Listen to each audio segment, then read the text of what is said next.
Gipatuman na sugad ni atong Sabado ang kamanduan sa pagsulob og face shield sa mga pasahero sa mga pampublikong sakyanan. Kadaghanan mituman hinuon niini apan aduna say wa makapalit og shield maong gibalibarang makasakay. Kini ang report ni Nico Sereno. Agosto 15 ang unang adlaw sa implementasyon sa No Face Shield, No Ride policy nga gimando sa Department of Transportation. Dinhi sa Subo, mabantayan hinuon nga kadaghanan sa mga pasahero na kaandam ng daan. Sa mga nagpaabot sa mga bus stops, nagsulob na sila sa shield, gawas pa sa face mask.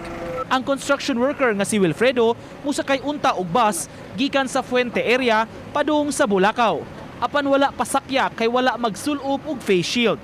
Muli lang ako, yung ko'y kapalit nga nang ko na para sa kon ba? Sa sulti sa konduktor.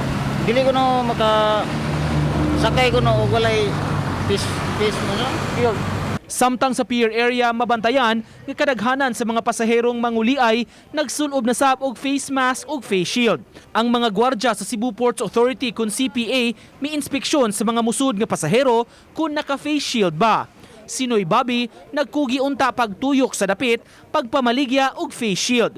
Duha ka klase ang gitinda niya, tag 65 pesos ug dunasay tag 45 pesos.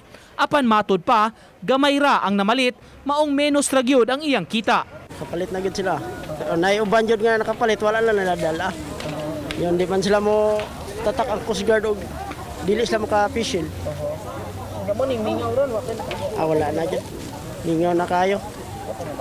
Kaya naka-face shield man tanan. Niadtong Sabado mihimo og joint inspection ang kadagkuan sa LTO ug LTFRB7 kabahin sa bag-o nga palisiya.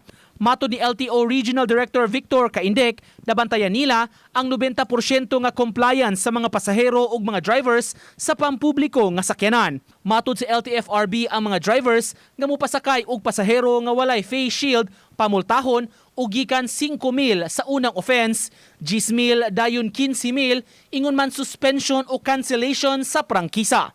Uban ni Marlon Melgazo, Nico Sereno, Balitang Bisdak.